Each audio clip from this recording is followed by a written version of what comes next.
I will. You should be on it. You have to stay on it all your life. Yeah. Oh, no, I don't want to get involved, even though it probably wouldn't be bad to get him.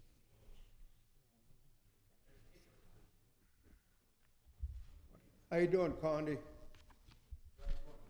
Good to see you. You know what, it might be easier. How you doing, Bill? How you doing, everybody? That's all I was just thinking, because I got a whole friggin' And then stack between them. here's where the meeting It's all on actually one starts. page. Yeah. That'd be a lot easier. But Oh, let's see.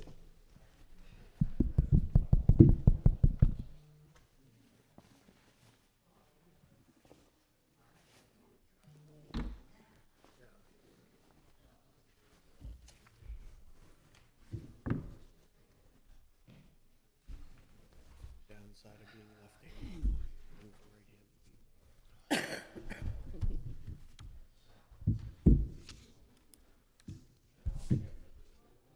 Mike, can you redo it, that thing before the meeting again? Why don't you read those? No, you're gonna do that, but how about the motion? But I have it read every week. Why don't you read the one you've been through, the yellow? Oh, read the other one.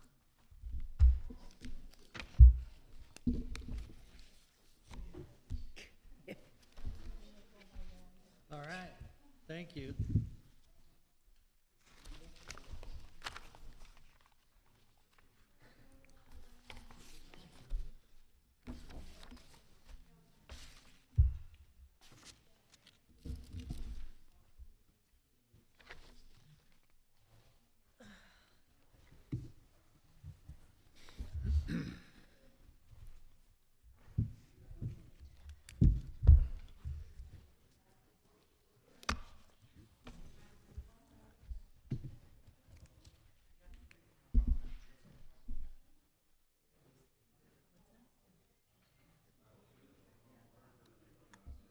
We have a rule.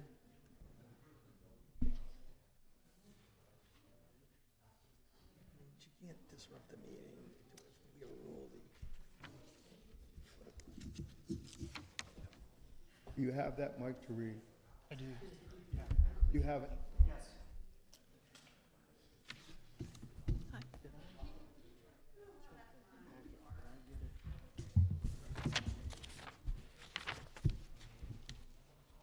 What time is it, Sean? 6? Yeah, I mean, right, you're saying, You can put it over there on that bench. right, otherwise. I'd like to call it, excuse me, 6.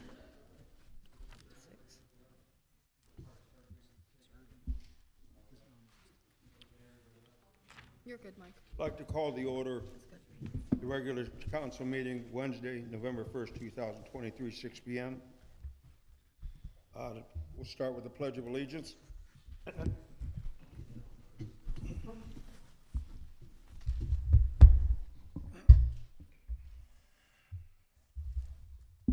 I pledge allegiance to the flag of the United States of America, and to the republic for which it stands, one nation, indivisible, with liberty and justice for all. Silent prayer for a second.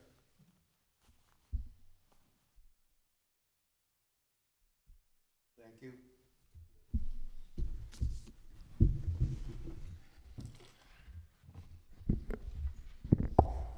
Mr. Malcolm, sir, will you please call the roll? Mr. Federoff, Present. Mr. Bariak, Present. Ms. Spletzer, Present. Mr. Rufner, Present. Ms. Stimpert. Here. Mr. Ocombe, would you now please read the political sign regulations for everybody? I'd like to get this out. Yeah. Letter N, political sign. Oh, and also, after you're done with that, would you read about interrupting the meeting, what we read every week? Okay. Thank you. Political sign. Political signs are a temporary sign supporting the candidacy of an individual for office or expressing or soliciting public support of or opposition to any public issues and meets the conditions below. Political signs shall be allowed, providing that, one sign shall be permitted per individual lot or parcel for each candidate for office or side of a ballot measure or issue. For a property with frontage on a second street, one additional sign for each candidate for office or side of a ballot measure or issue shall be permitted. Ordinance 2009-18 passed 6/15/09. Number 2, Just to, signs. just to clarify, that's not the current sign ordinance. That was amended last year. So, yep. So, Shall I continue? no, I would not bother. So just so everyone knows, that's not an accurate representation of the current sign ordinance.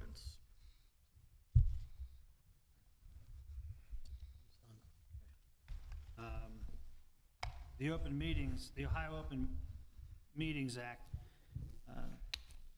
Chapter 8, Duties of a Public Body, A, Openness, 3, Right to hear but not to be heard or to disrupt.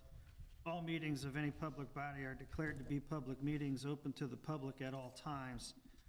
A court found that members of a public body who whispered and passed documents among themselves constructively closed that portion of their meeting by intentionally preventing the audience from hearing or knowing the business of the body discussed. However, the Open Meetings Act does not provide or prohibit attendees the right to be heard at meetings. Note that other laws may apply to limit the restriction the public body can place on the public's ability to speak during meetings. Further, a disruptive person waives his or her right to attend meetings, and the body may remove that person from the meeting. This is Ohio Attorney General Dave Yost, Ohio Sunshine Laws 2023. And Ohio Revised Code, Section 2917.12, disturbing a lawful meeting. A, no person with purpose to prevent or disrupt a lawful meeting, procession, or gathering shall do either of the following. 1, do any act which obstructs or interferes with the due conduct of such meeting, procession, or gathering. 2, make any utterance, gesture, or display which outrages the sensibilities of the group. B, whoever violates this section is guilty of disturbing a lawful meeting, a misdemeanor of the 4th degree. Okay. What else I'd like to say tonight, before we get going, you have a right to be heard for 3 minutes up here.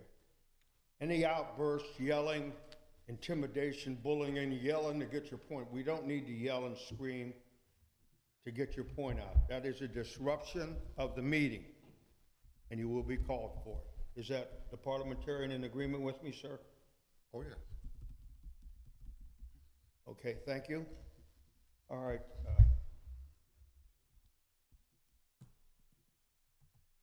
Changes to tonight's agenda.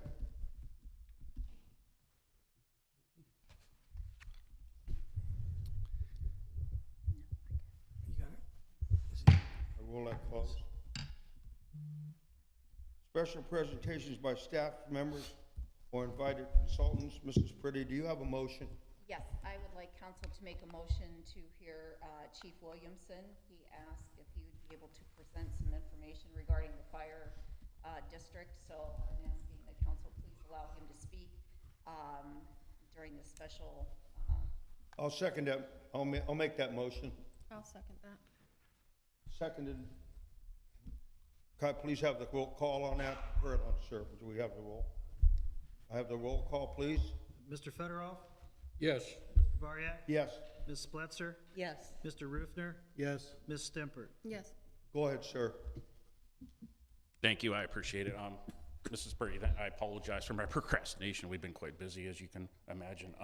I come before you tonight seeking support of our levy coming up November 7th. It's a renewal, it's not new taxes. It's to generate $316,000 for day-to-day operations for the fire district. Just some facts. A lot of people, I'm sure all you are, but a lot of people behind me aren't. We're a separate entity the district. We provide protection to the city, Newton Falls, Newton Township. We control our own finances. We control our own financial outlook. At any time, you can stop in my office across from Arby's on Broad Street. I would be more than happy to go over any number of financial pictures you want to see. I can tell you to the dollar where every penny goes from the district. As of right now, we're at 1,850 runs for the year. That's going to probably project us to be the 6th busiest fire department in the county. The 5 departments before us are all full-time. The district is a part-time department. I'm the only full-time member of the department. We staff 2 ambulances until 11 o'clock, then we go down to 1 ambulance at night because we just don't have the facilities for it right now. That's obviously in the works in the next 5 years. Just real quick, I'd just like to say this district, the community should be proud of this fire department as I am. I took an oath a year and a half ago to change this department, and I think I've brought it to the right direction. We've been out in the community. I live in the community now, so I just appreciate the support November 2nd for the levy. Thank you. Okay. I see there are no other presentations tonight. I'll go on to public comments, agenda items only.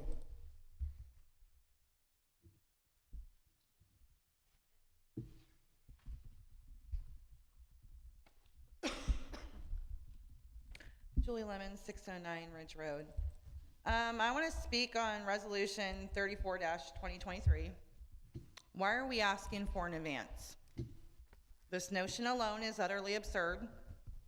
The good people of this community have been told time and time again that our finances have transitioned from supposedly being in the negative by 6 figures, according to the city manager, and then to a positive of 6 figures, according to the city manager.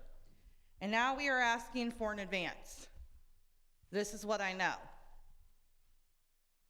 The city has moved the sum of $2,033,678.62. We've moved it around this year. That much money, $2 million. I am not sure that the administration knows exactly what they're doing. How and why are we moving that much money? Think about that. If there is that much money that can be moved around, then what excuse do we have not to save our police department? What excuse do we have to not provide mulch for the parks for our children and families? In my opinion, getting an advance on the taxes from the county, that should be in the 2024 budget, not the 2023, is borrowing trouble this community does not need and cannot afford. I urge council to explain in detail to the good people of this community the exact reason why.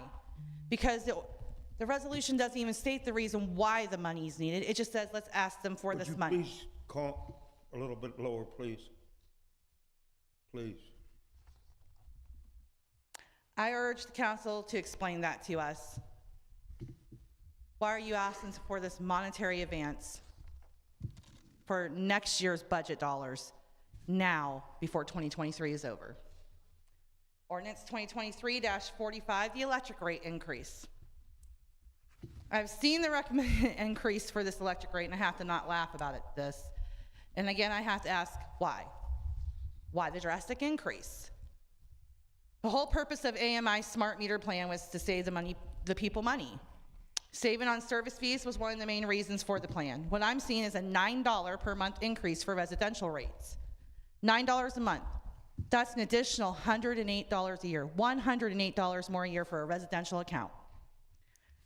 And for commercial customers, that's $180 more at $15 increase per month. And a $100 increase, well, do the math. That's $1,200 for industrial, more in service fees. The whole purpose of AMI was to eliminate the service fees and to lower the cost for the people. So, and this doesn't cost for the kilowatt, this doesn't count the wattage hours. It's not counting the increase that the people are gonna pay in 2024 and 2025 for the sewer department. The cost of everything is rising, but checks. Time, ma'am. Thank you. Please stop interrupting me every time I get up here. Time, please.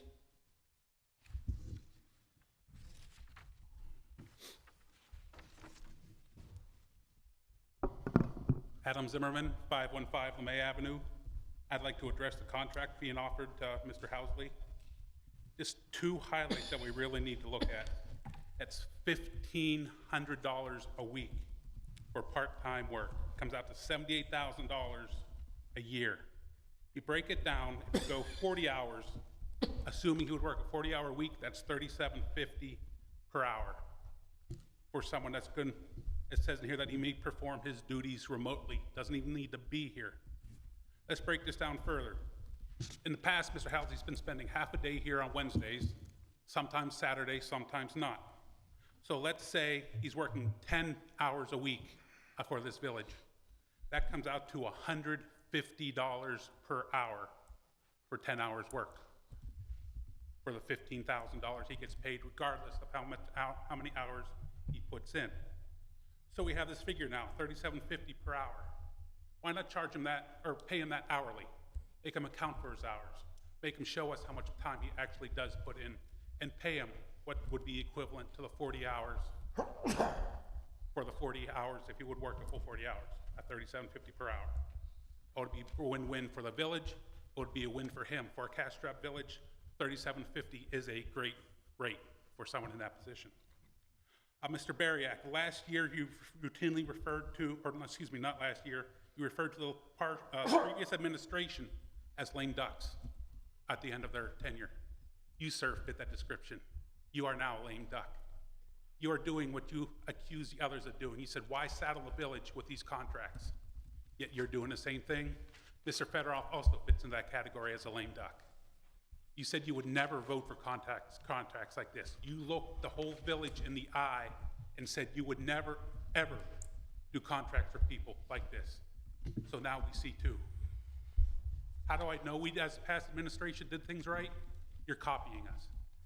You're doing the same contracts that we did, that you accused us of were wrong, that you said were not legal. We have proved that they were legal. You lost that battle. So now what are you doing? You learned. You learned from the right things the past administration did. Took you 2 years, but you guys finally started to learn the right way of doing things, that we did things the right way. No matter how many times you tried to say we didn't, you're up here imitating us. You're doing what we did. Imitation, sir, is the most sincere form of flattery. Thank you. Anybody else like to address this chair?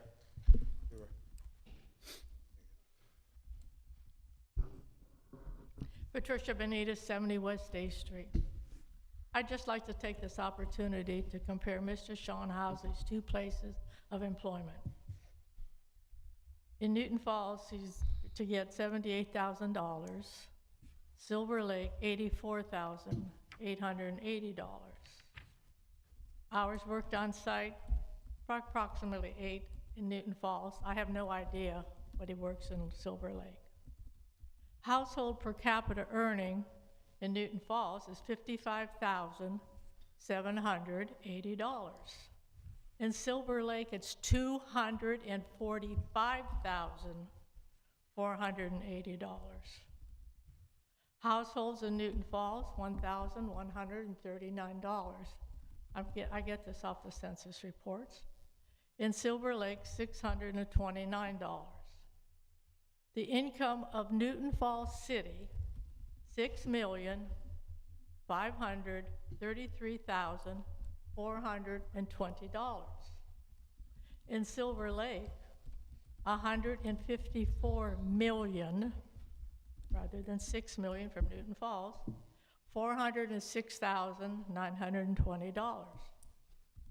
I fail to see how council can justify paying Mr. Housley $78,000 per year.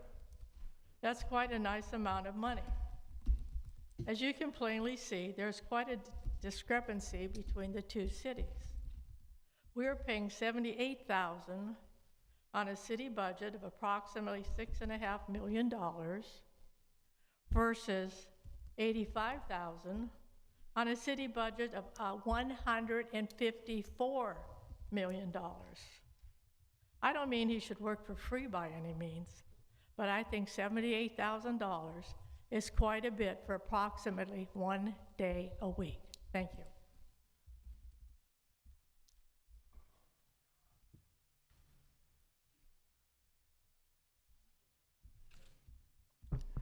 Rick Curlin, 1009 Wood Glen. I haven't the slightest idea what Miss Benitez just said. Honest to gosh. Millions of dollars here and millions of dollars here. It makes no sense. Who cares if we're getting tip-top personnel? He's tip-top personnel. He's one of the gentlemen that got us from being in the hole to having a surplus of money. He's one of them that did it. Let's keep him. We don't want to be, let's be like a sports league. If he's batting 500, let's keep the man, and he is. He's doing a great job. Glad to see the money. Glad to see we can keep him. He's earned it. As far as the community center, as far as the community center goes, it's about time that we're doing what we're doing. The new department that exists is taking action. We're not sitting back, letting the furniture stink, letting it rot, letting the floor rot. We're doing something. The roof is almost done. That's the roof that Heritage Accord could not afford to have fixed because they didn't have insurance. Excuse me? Please face the front, sir. It's about time. Yes, let's get it done and get it done now. Don't let it keep rotting like they did. It's a good thing we have people that are interested in saving our community center. And I mean that. This community's got to have something to grab hold of. Something to have as a focal point. The community center is such a place. We're action. That roof's almost done. I appreciate all the work. I really do. Thank you. Anyone else would like to address the floor tonight?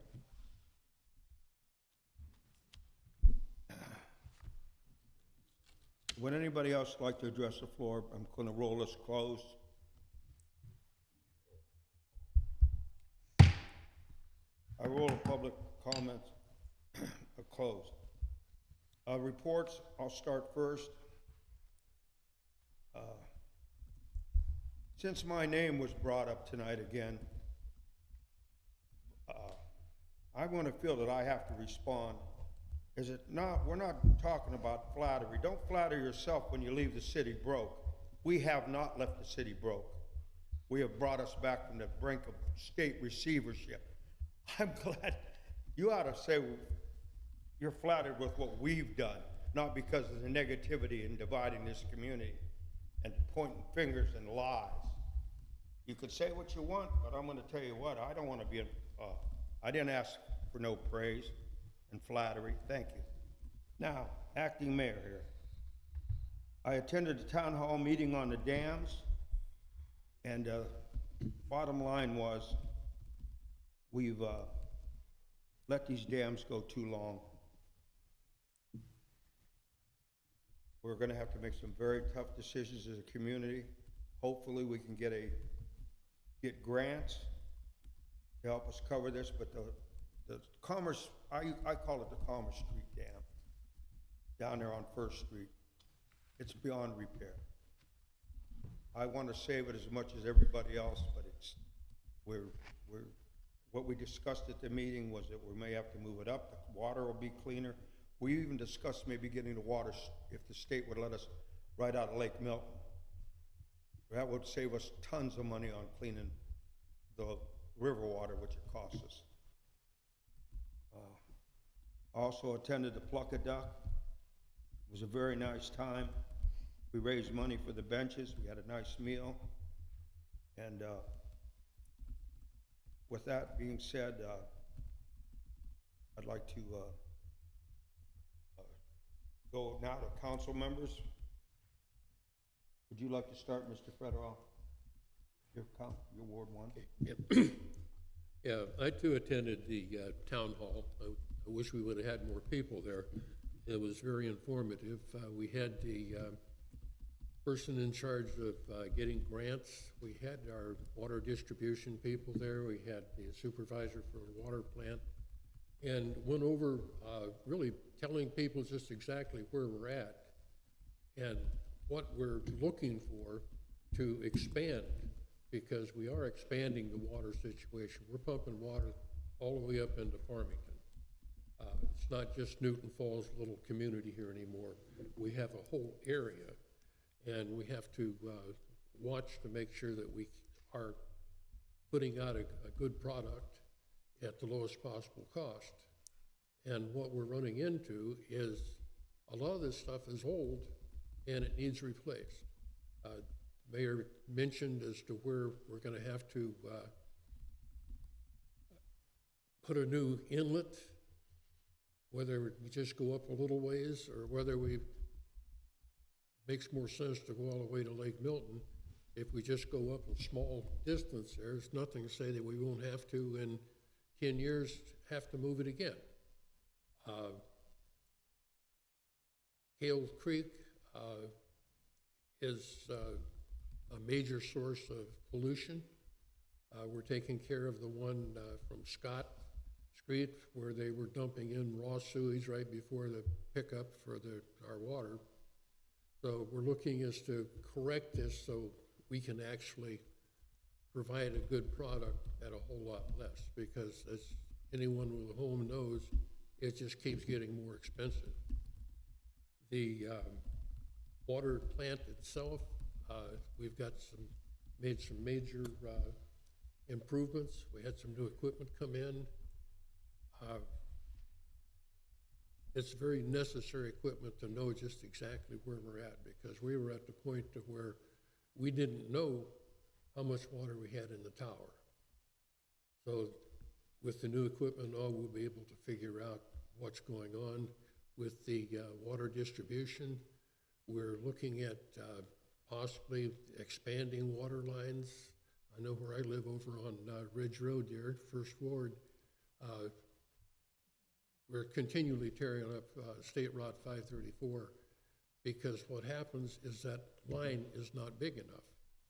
And with the expansion out to Route 5, with the Dunkin' Donuts and other people who are looking, we're gonna need to pump more water up there. And we just flat can't do it with the size of the pipe that's in there now. So like I say, I wish a lot of people would have come to that, and you'd see the reason that a lot of these things that have to be done. It's not, gee, they want to spend money. Gee, this is stuff that has to be done. That's all I have.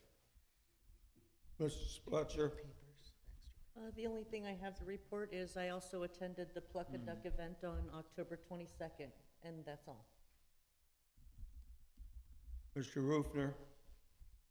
Just real quick, I also attended the informational meeting on the dams and spillways. There are significant improvements that need to be made there, to include upstream at the water plant, the water processing plant, to the tune of, and as they put it point blank in the meeting, upwards of $10 million. Keep that in mind.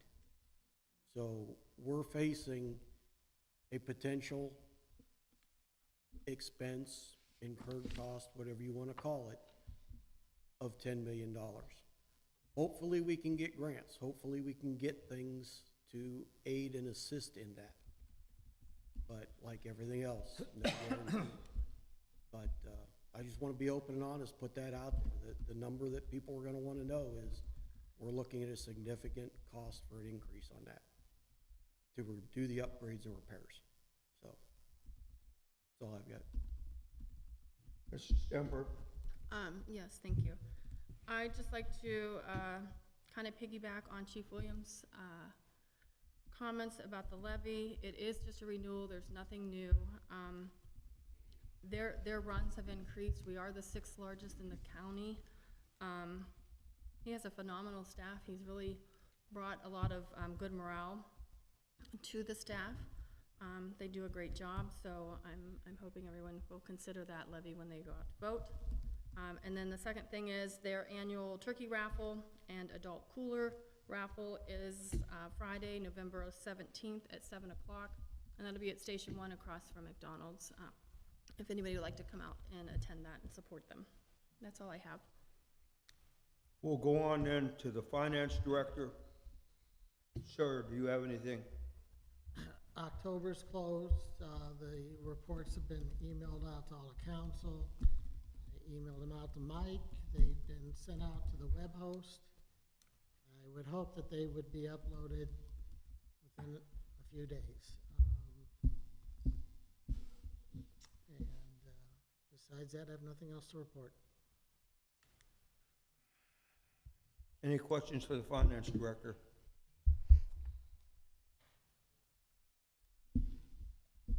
We'll go on then to the law director. Sir? Mr. Barty, the only thing I have, just an explanation of the resolution for advancement of the tax levies. That is just a ministerial resolution. We did it last year. It should be done every year by all communities. It doesn't mean we're getting any 20 tax levy dollars we'd be due to get in 2024 and 2023. It just means that when the tax levy proceeds are collected by the county auditor, that it's distributed to the village as quickly as possible in 2024. And again, that's monies for the tax year 2023, which is actually 2024. So it just means we're getting the money as soon as we can next year rather than have it trickle in. So just wanted to explain that. You have anything to add, Sean, to that explanation? That's good.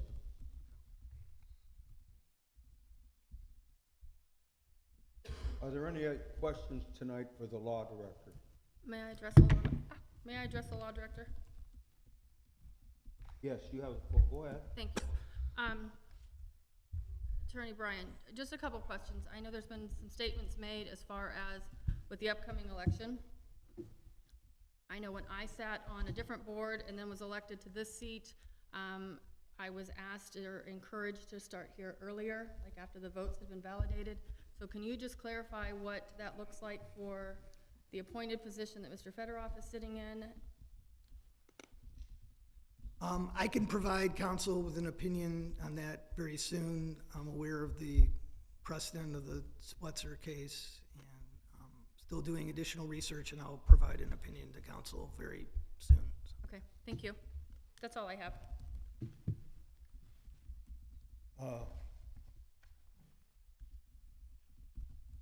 There's no questions for the, I think anybody else want the floor at all? Okay. I'll wait until I have a question for the law director, but I'll wait until the agenda. The city manager, please.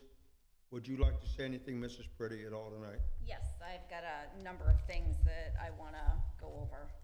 First off, the Scott Street project is starting next week. If anybody's interested in, we had a pre-construction meeting last Friday. They gave us a map of the layout and what homes are being done when. If anybody's interested in taking a look at that, I have that. And what the timeline, basically the timeline of when it's going to occur, and what period they're going to be where.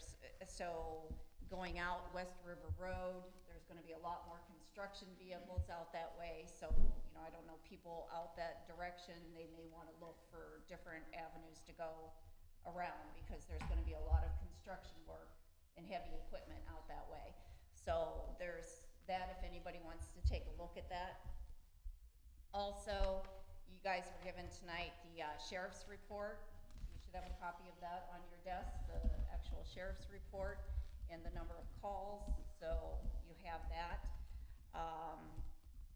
The next thing I'm going to talk about, I find it interesting. I received a number of messages from different individuals via Messenger or Facebook about the rate comparison for the electric. And I put it in simple terms for all of council. You have this on your desk, and verified it with the consultant. Actually, I verified it with the utility office last night, Mr. George, and our consultant, just to make sure everybody's on the same page here.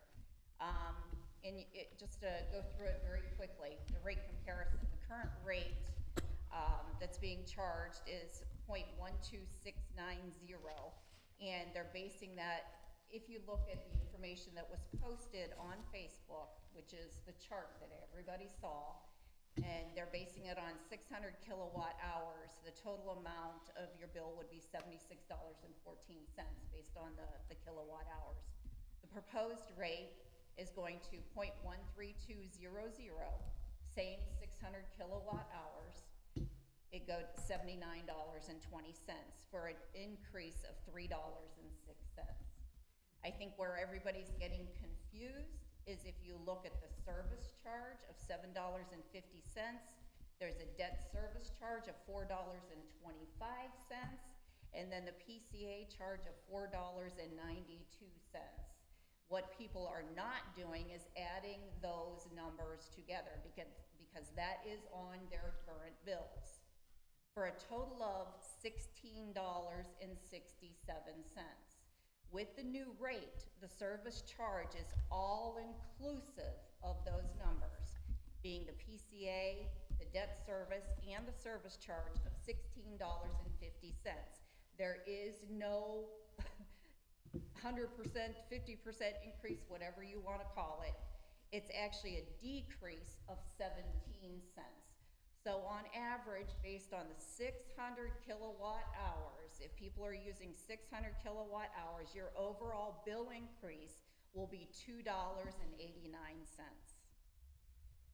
So, and we have that available if anybody wants to see it, just doing the quick comparison of the residential rates. That's what it equals to. And then the next page you'll notice, because I was told that everybody wants to jump to Ohio. Okay, so the next comparison you'll see at the very top says New Falls versus Ohio Edison. So our rate for 2024, 0.1642, which includes the rate, the service charge, debt service, the PCA, and again, based on 600 kilowatt hours, $98.52. Ohio Edison rate is 0.1941, 600 kilowatt hours, $116.46. So the bill would be increased by $17.94 per month. So that's a comparison. Ohio Edison is not cheaper than New Falls, and it's based on today's actual numbers. You said So- you said 16. 1794. Okay, 17. Yeah, 1794, sorry. So the bill would be increased by $17.94 if they went to Ohio Edison.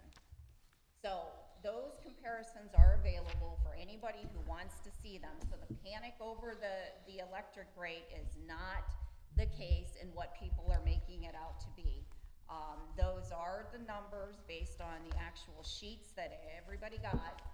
You know, you guys all got, council got it, the public got it, if they requested the agendas. It's the same charts. If you look at the charts, you'll find these exact numbers on these charts that everybody was given.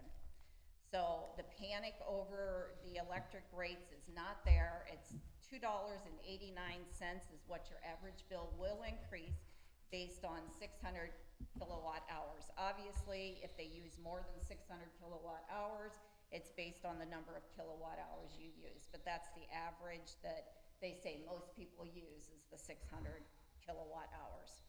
So I wanted to address that very quickly. And then there's been some other things, just in general, that I want to go over that I've also been made aware of, and it cracks me up, is that, you know, people want to say that Patty Hans and I sponsored a couple of games for the football players where we donated food. And anybody who wants to see our receipts on the food that was donated, I'd be happy to share our receipts. We paid for that directly. It did not come out of the senior kitchen fund. It was paid right out of our own pockets.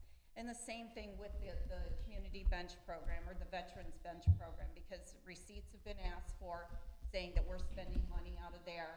And I can show you the receipts that I paid for the entire breakfast that were donated for the community bench program. I have every receipt on everything that I've ever spent. So I'd appreciate it if people wouldn't tell me how to spend my money. If I want to pay for something, I will pay for it. It's my choice. It's my money. So having said that, the last thing I'd like to address is Mrs. Benitez. You know, she got up here at the last meeting and said some things about Ashtabula. So I called Ashtabula's city manager's office and spoke with a very nice individual there and got some true specific numbers based on Ashtabula. And what isn't being told is that their city manager actually makes $90,419.69. He is an elected official. He's not appointed. There's a big difference there. He is elected. They also have insurance benefits that total $31,307.40. So his total is $121,727.09 for his total. So if you want to compare apples to apples, you truly need to compare apples to apples. You can't compare a community of 17,975 people to a community of 4,543. They have no utilities other than a wastewater plant. They have no electric, no water plant, no water distribution. And quite frankly, they said to me, if that's all you're making is $90,000 and are responsible for all those utilities, you're not being paid enough. So having said that, you know, I wasn't gonna argue with the woman over that point, but that's one of the reasons why they don't want any utilities, because of the responsibility of those utilities and everything that goes on with those utilities. And then also she made some comments about, you know, specific projects, about those projects. And, you know, about a $5.2 million grant for the community center. Nowhere has $5.2 million ever been mentioned for the community center. It's always been $5 million. It is not being spent between Ohio and West Virginia, as she indicated. It is only Ohio, and what the village is applying for is $5 million. It's not, that $5 million is not being shared with anybody. That's what we are applying for, is $5 million. Now, whether we get $5 million is another story, but that's what we're applying for, is $5 million. And then she talks about, you know, the $30,000 for the community center. As Mr. Kerlin said, the roof has been worked on this week. They are almost complete with the roof. It looks very nice, what they have done thus far. I'm very happy with the work that they've done over there. There are some other issues over there that I think this council was not told the truth about. As we were told, there was a water leak, and they told us that they apparently fixed that water leak.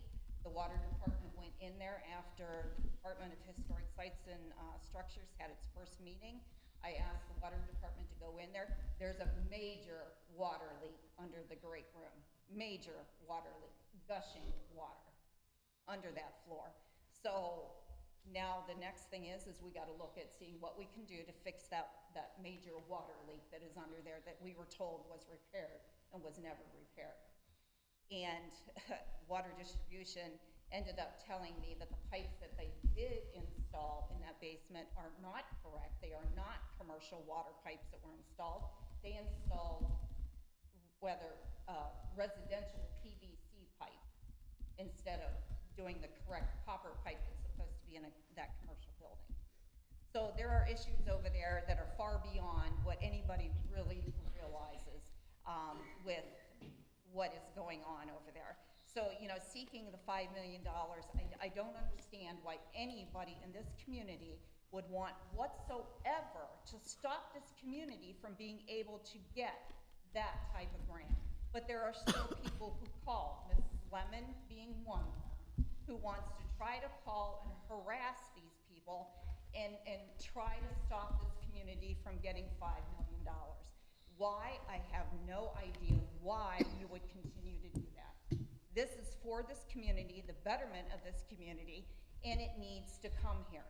I will not stop just because she doesn't like the fact that we're going after the $5 million.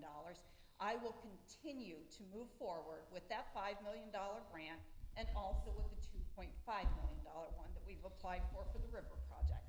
It's not going to deter me. It's not going to stop me. I will continue. So, having said those things, and there's plenty of other things that I want to speak about, but at this point, as far as the bench program, with the monies that were raised from the duck event, we were able to order 20 more benches. So now we're at a total of 30 benches that we've been able to order. And we are moving forward with that. Also, as of yesterday, the kitchen, the senior kitchen, is a fully licensed kitchen with the health department. So we have gone through the paces there, filled out our application, and done everything that we had to do to make sure that it was a licensed kitchen, being able to accommodate the senior meals and do what we need to do. And a lot of people didn't realize that in that kitchen there were 3 different units in there. There was the senior kitchen, there was the Office of Elderly Affairs, and also Scope was using that kitchen. Now it's just the Villages. No one else, the Office of Elderly Affairs moved their lunch program back to Warren because they didn't have enough people here on those shut-ins to warrant having the facility still here. So now the only people in that kitchen is the senior kitchen program. The health inspector noticed that everything was much cleaner, that everything was in better shape, that we've taken the extra time to clean up and do what needed to be done to make sure that that kitchen would pass every inspection it needed to pass. And I truly appreciate the volunteers who, again, paid out of their pockets for the construction or the redoing of the floor in that kitchen. There were people who donated money. They donated workers to come in to tear up the floor so we could resurface the floor, paint it, and do what needed to be done in that kitchen. And I truly appreciate those volunteers coming forward. They don't have to do it, but they did do it. They came in, they cleaned out cabinets, they did whatever was necessary to make sure that that kitchen would pass its inspections and be what the seniors wanted. And I'm kind of a little bit taken back, because people keep emailing me and saying, you really need to come forward. You need to come forward and say the things because we don't hear enough from you. We want to hear from you. We want you to tell us what the plans are. Well, I can't always tell what the plans are because sometimes we're still formulating those plans. But I can tell you, if you ask me questions, I've listened to people talk about my contract. Not one person came to me and asked me any questions. Not one. Not one person asked me how I felt about it, how I felt about the contract. And, anybody who asks me I will tell them, and I've told the staff too. The part that I like the best about this job is working with the employees. That's the part I like the best. I'm not a politician. I don't want to be a politician. And, quite frankly, I don't know how you guys do it because that's not my game. I don't like it. But I am there to support the employees. We have a great working relationship. And, that's what I'm there to do, is to work with those employees and make sure that they have everything they need to do their jobs. And that's what I enjoy most about this job, is working with them and making sure they have everything they need. So, the comments that people make, the name calling, I don't get that either. I'm just at the point where I start laughing about it. You know, I've been called Skeletor, I've been called all different kinds of names. Well, guess what? I have a picture of a skeleton on my desk. I have one hanging in the kitchen because that's considered Skeletor's kitchen now.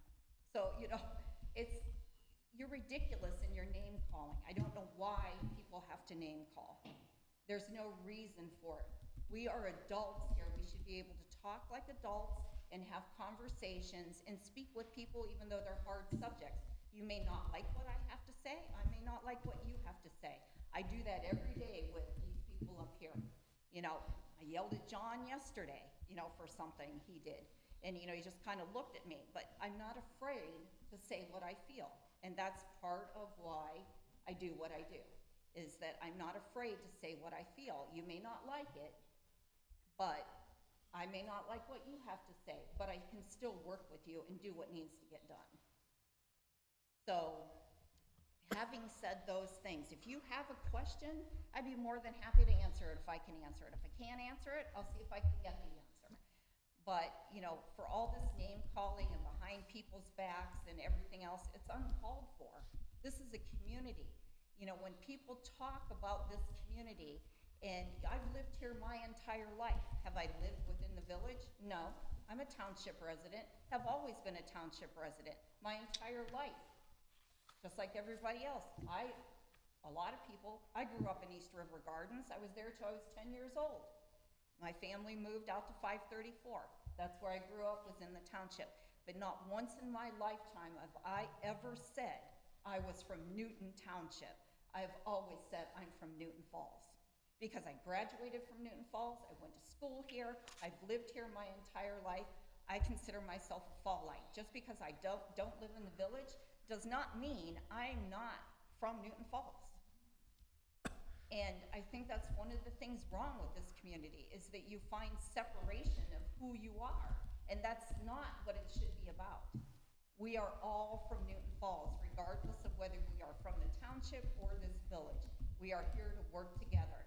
And quite honestly, if you look at the volunteers that come forward, most of those people are from the township. Very few volunteers are from the village itself. Most of them are from the township. Because they grew up in this community and want to support the community, whether it's the township or it's the village, because that's where we came from. So I don't have anything else, but, you know, I finally feel like I needed to get some of that off my chest. It's not about pounding, but, you know, people keep telling me I need to express my thoughts. Well, now I've had a chance to do that, and I'm sure there's a lot more, but those are the things that were immediate at this point on my plate, and I wanted to bring them up. So with that, I have nothing further, and my report is complete. I want to say something. I was going to wait, but I think it should be brought up now. The reason that our electric bills even went up that much, that minuscule, is because of the 460, Bill, George couldn't be here tonight, but I'm sure he'll tell it. $462,000 that was drug out by Mr. Lynch out of the electric department, and God knows right now what all that was used for. That's the reason your electric bills went up. The past administration. We got a guy down in South Carolina. We got what's the matter? I'm talking, sir. Excuse me. You don't have the floor, sir. That's your first warning. You don't have the floor, sir. I'm sure that Mrs. Pretty, is that right? That is part of the reason why we have any electric increases, because the past administration. Look, put that on Facebook. Let's get, if Facebook's the word of God, let's put the word of God out there then. Let's put the truth out. We got people, look, I'm not going to say no more except I'll bring the rest of it up, but that's the reason that Mr. George couldn't be here tonight, I was gonna have him speak to it. That's the reason we have any increase, and that's the past administration. Truth speaks to power. Or power speaks to truth. I don't know which one, how you want to phrase that one. But don't flatter me, and I don't want to flatter. That's not a form of flattery to me. All right, let's go on.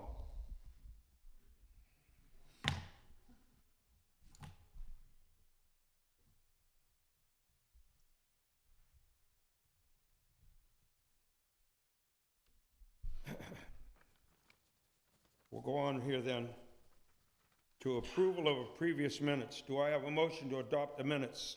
Make that motion. Second. Discussion, changes? Yes, I have a discussion on this, please. Right at there, it shows approval of previous minutes. There's been a problem, there again comes from Facebook, come from a former city manager, Mr. Lynch. He's filed 3 different lawsuits contesting our minutes. The minutes themselves are not official until they are approved by council. That's what we're doing right here with this section. That's when the minutes are approved. A draft, or what someone said, or what Facebook said, that's not the official minutes. They're not entered into the law. What we're doing right now is the approval of the previous minutes. All this other stuff is just Facebook. I don't know what to tell you. The courts, when people file for affidavits and want the court to make a decision, that's just trying to cause dissension among the people, among you. And who's doing this? A former city manager that lives in Liberty, a former mayor that lives in South Carolina, and they're stirring the pot. And they say, gee, there must be something wrong with Newton Falls. No, there's nothing wrong with Newton Falls. It's the people that one of them lives in Liberty and the other lives in South Carolina, getting people stirred up. But this right here, you got it in front of you, the approval of previous minutes. That's what it's all about, period. Thank you. Anybody else like to have the floor? Well, I'd like to say something. There's drafts of the agenda. Granted, they may be public record, but really, they're not public record per se until they're come to have a vote by council. The person that sponsors the legislation should get it and make the corrections. We've got the cart before the horse here. I don't know how these minutes are getting out before they're even to the, because I know there's no time for a public. Would you like to weigh in on that, Mr., how that could be done, Mr. Bryan? Because something's wrong here. Would you like to weigh in on that about? What's your question, Mr. Bryan? My question would be, sometimes the minutes are put out, not the minutes, the agenda's put out in draft form. Isn't that supposed to just be for the council itself until it's approved? I mean, go ahead, Yeah, I mean, the village ordinance requires the agenda packet to go out before noon on Monday prior to the Wednesday meeting, so that's done. As a courtesy, the clerk does send out the agenda on Saturday morning for everyone to review. It's a draft just to see, make sure everything's correct. If there's any corrections that need to be made, any omissions, it gives everyone an opportunity to make those corrections. I haven't even known. Technically, that draft is a public record, so there's nothing illegal about, somebody distributing it, but it's not helpful if, there's a mistake and it gets out in the public and people think that's the actual agenda. But there's no requirement that that be done, distributed on Saturday. I think it's a good idea and helpful to everyone, but if council wants to,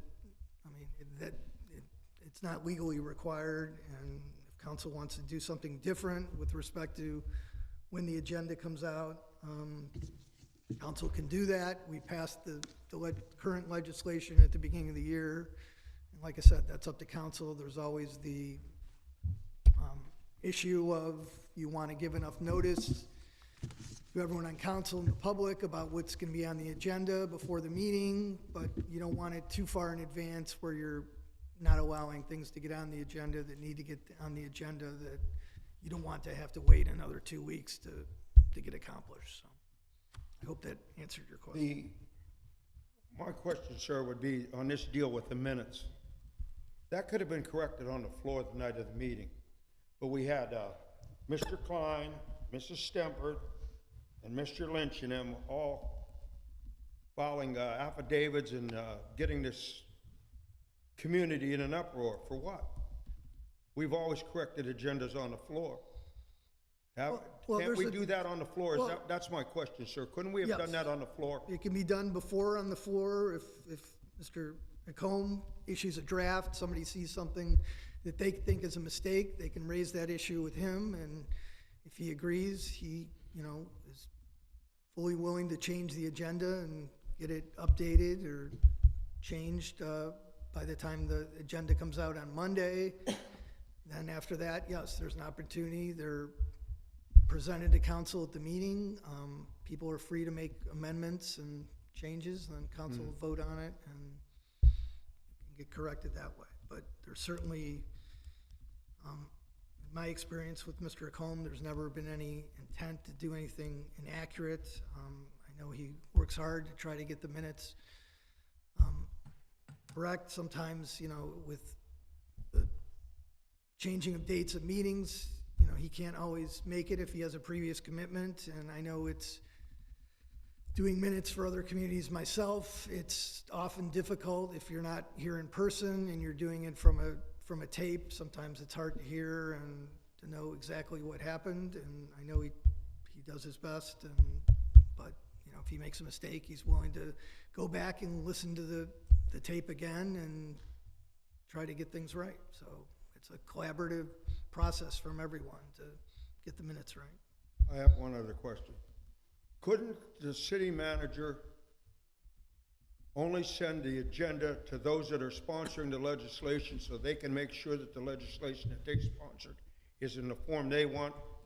Could we go that way too without, would that be non-transparency, or would that, I don't see anything where somebody, that if you sponsor the legislation, you get a draft of it, and you want to correct your own draft.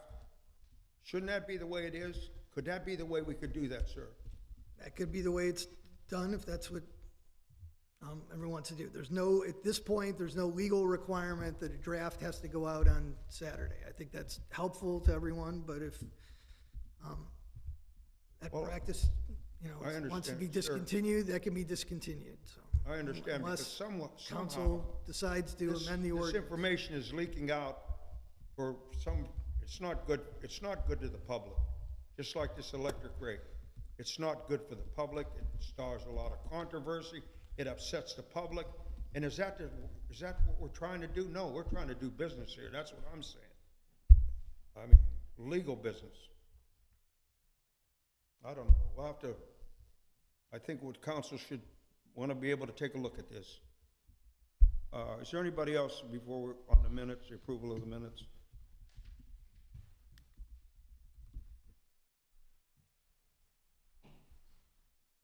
And I'll call for the roll.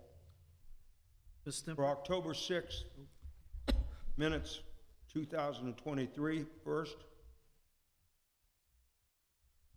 Ms. Stemper? Yes. Mr. Rufner? Yes. Ms. Spletzer? Yes? Mr. Bariak? Yes.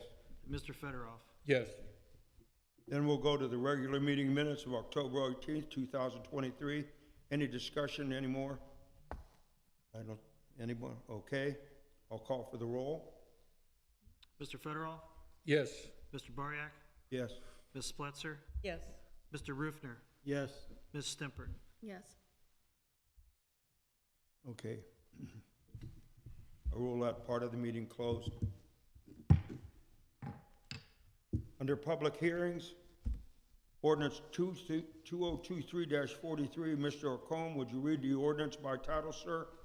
Ordinance 2023-43, an ordinance advancing up to $30,000 from the General Fund 100 to the Parks and Recreation Fund 204 to provide the resources for necessary repairs to the Village Community Center. Do I have a motion to put this on the floor? This is for the public hearing, Mr. Oh, I'm Maria, sorry, it's a so- public hearing. Excuse me. Would anybody like to speak on this? I'm sorry.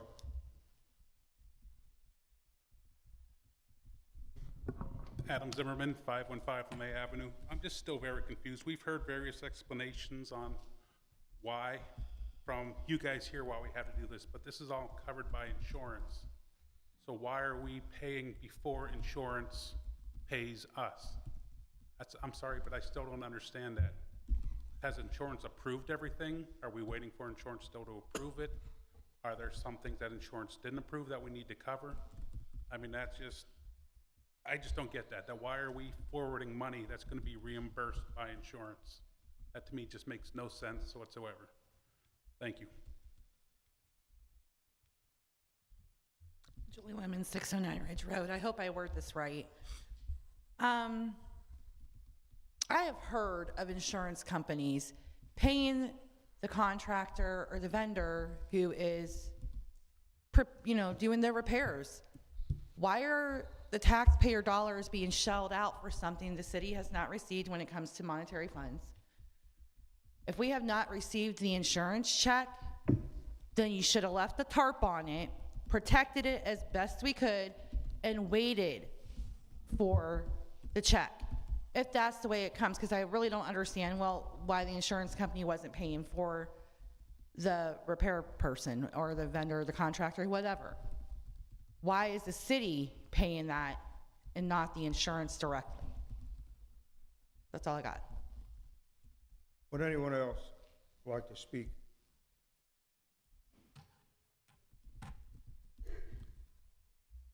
Rick Curlin, 1009 Wood Glen. As far as the payment before the job started as a down payment, I can understand that, so can everyone else. But it was mentioned about paying before the job gets started. Is that sort of like the smart meters where we paid it all before we started it? Please face this. Is that sort of like the smart meters when we paid it all before we started it? Is that what that means? Where we paid $3.2 million before we started the job? Whoa! Yeah, we did that. Yeah. We want you to do smart meters, here's $3.2 million. So I don't have a problem. The roof looks good. They're progressing really nice. They'll be done shortly. This is a good thing for the people of Newton Falls. The people of Newton Falls, the township, the city, the village, to have something, to finally maybe get our community center back. There's a lot that has to be done, and you'll probably find more as you go in. But this is the only way to do it, and that is action, because Heritage Accord sure didn't do it in 3.5 years. That's just the truth. They didn't. Nothing. So thank you to the city for progressing with this, really. Thank you.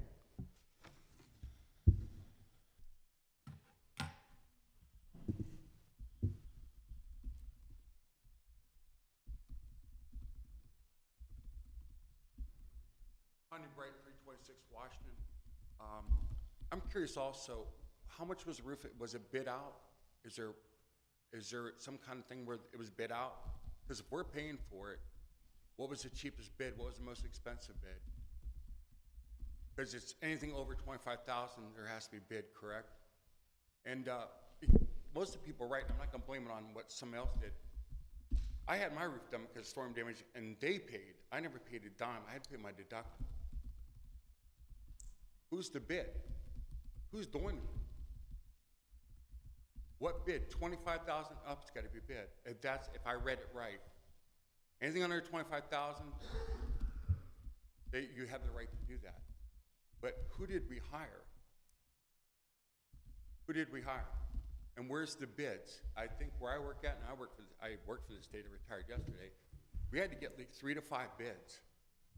And it was the person, did they pay the certificate to even work in Newton Falls like it is required? Where are the bids? Where are the bids? What's the most expensive, what's cheapest? I mean, did we get the cheapest one, the best one?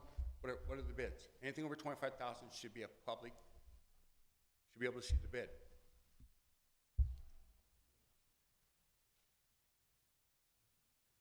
Would anyone else like to address the floor?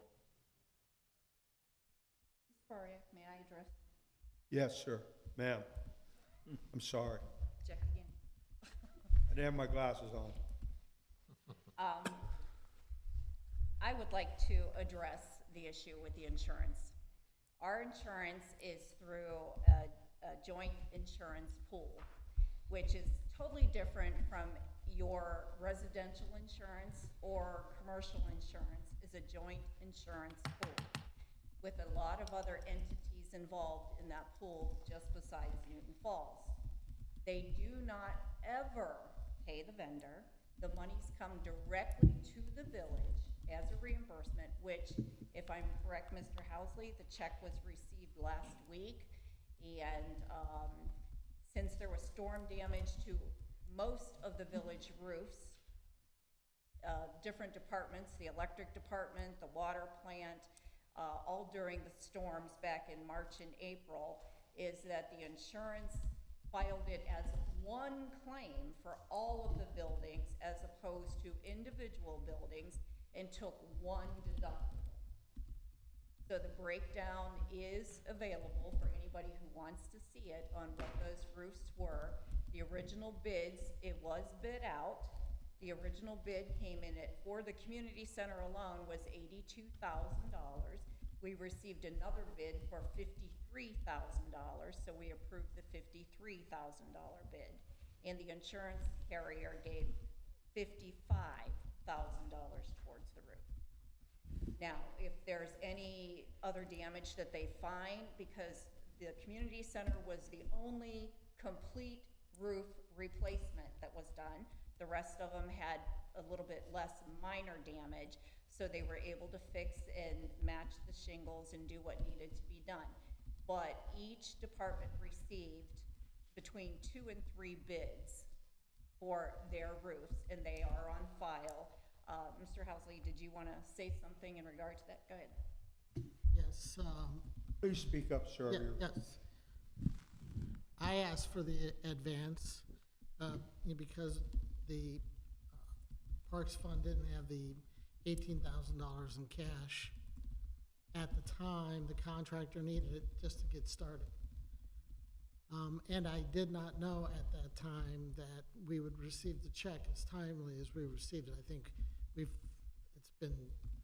contractor's been paid and the check's been received on October. So I would just like, we don't need to have that advance. I mean, at the time, I didn't know how quickly they would be able to turn this around. So I would just like to suggest that this advance legislation not be approved tonight. You don't need it. We don't need it. Okay? Correct, because the $18,000 was prior to receiving the check. He needed the down payment to get started, and then we said when we got the reimbursement that would go towards the balance. So the check was received last week and was deposited for each department. So that had roof damage. Okay, so That's all I have. To the law director then. Sir, would you want me to put a motion on the floor to withdraw this legislation?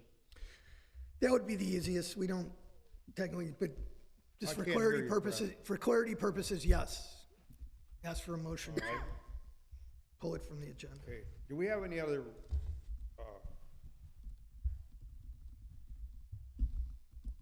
public input? I'm gonna rule that closed on public hearings on 2023-43. And under unfinished business, would the clerk please read, first of all, do I have a motion to put ordinance 2023-43 on the floor?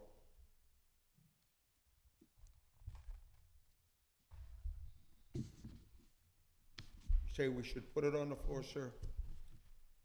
I'll make that motion to put it on the floor. Do you just want to let it die? Yeah, just make a motion to withdraw it, to Okay. pull it from the agenda.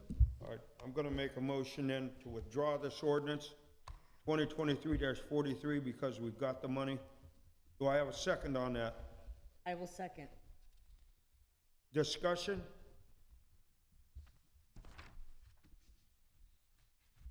All right, I thank Mrs. Pretty for the explanation for that. The records are on file.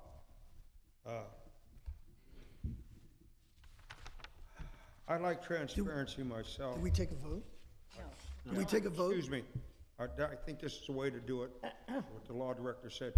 Can I have any discussion, more discussion on it? There's no discussion? I don't see any discussion then if we're going to. In this particular, the only thing I could comment on this is that, for some reason, there seemed to be a misconception that this is a group, let's have a mob vote or something. No, wait a minute. We've got professionals here. We've got a city manager who's the head of administration. She takes care of all this stuff to make sure that this is followed. We've got a law director to make sure that we're following the law. We have an accountant that makes sure that we've got our books straight. But yet when it comes to something like this, we get people that bounce up and say, gee, we didn't take a vote on that. I want to see the bid. I want to see this and that. Wait a minute. That is not the job of the person out in the audience. You are at best a stockholder, and you have a board that makes the decisions on stuff like this. It's not a mob rule. It's not, let's all get together and take a vote on whether or not we're going to take which bid. That's not what it's about. I don't know where this concept entered into a government business. It just is not logical. Oh. Please, sir. You had your turn to speak. Thank you. Thank you. I'm going to call for the vote then. Mr. Rufner? Yes. Mr. Bariak? Yes. Mr. Federoff? Yes. Ms. Spletzer? Yes. Ms. Stimpert? Yes. Okay, we're going to go on. Under new business, Mr. Alcombe, under Resolution 3423, 2023. Sir, would you read the resolution by title, sir? Resolution 34-2023. A resolution authorizing the Trumbull County Auditor and/or Treasurer in the year 2024 to advance to the village monies to which the village is entitled from the proceeds of tax levies for the tax year 2023. I'll make the motion. Second. Discussion? Mrs. Spletzer or anybody?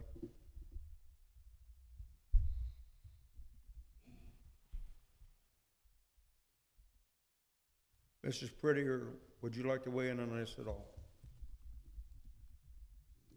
No, that would be Sean if he has anything to say. Sean?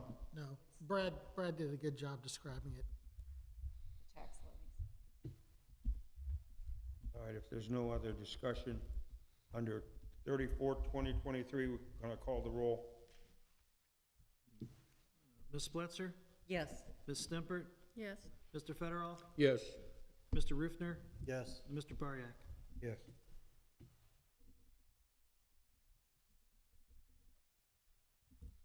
Going to go on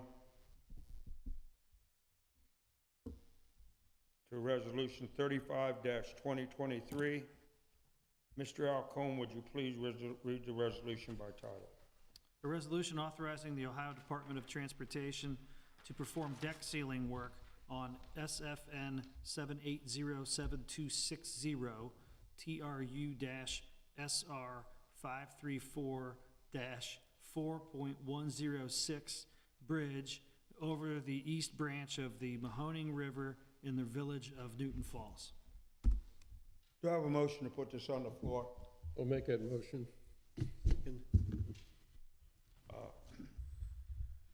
Mrs. Purdy, would you like to weigh in on this a little bit first?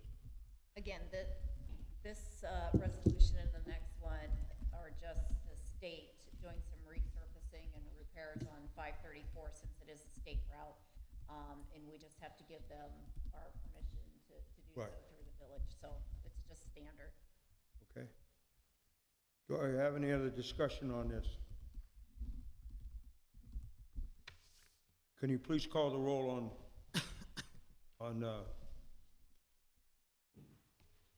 what is it, 35? Right. Yeah. Excuse me. 35-2023, sir. Mr. Federoff? Yes. Ms. Stimpert? Yes. Ms. Spletzer? Yes. Mr. Rufner? Yes. Mr. Bariak? Yes. Okay, we're gonna go on. 36-2023, would you please read that, Mr. Alcombe, resolution by title? Resolution 36-201, or 2023, a resolution authorizing the Ohio Department of Transportation to perform resurfacing work on State Route 534 from the South Corp limit to Maple Drive within the village of Newton Falls. Do I have a motion to put this on the floor? So moved. Second.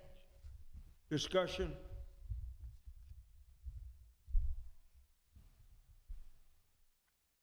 It's the same thing. There's no discussion. I'd like to call for the roll. Mr. Federoff?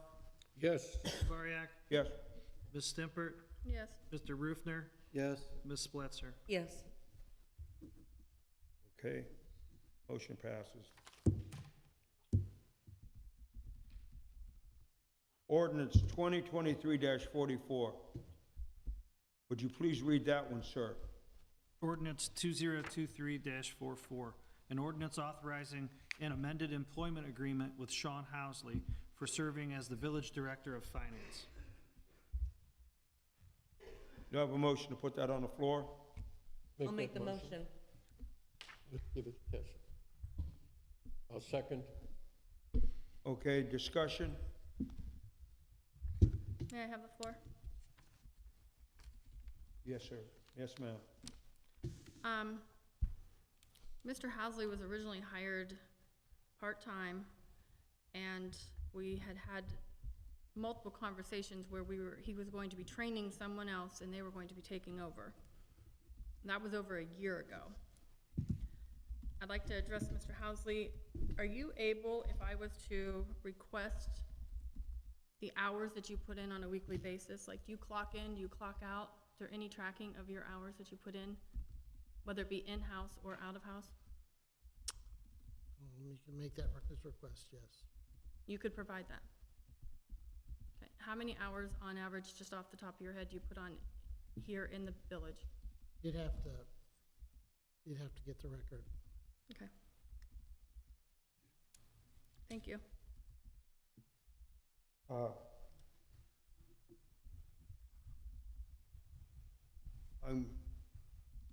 I sponsor this because I'm not looking here.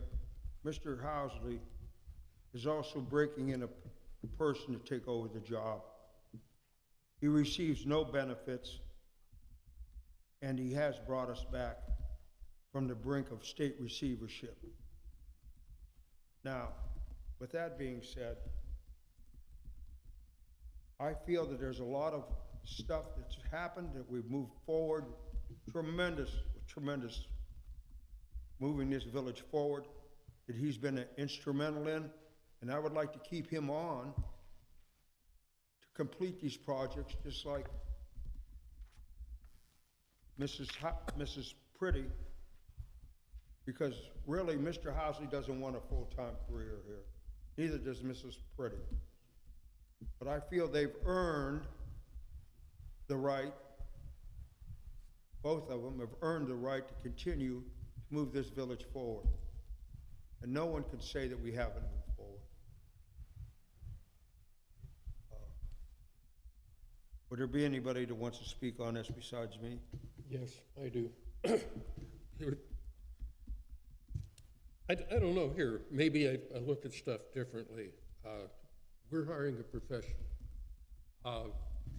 When you go to the doctor and he prescribes a pill or something to you, or a shot, or even if you get an operation, you say, okay, well, how much time did you actually spend on this?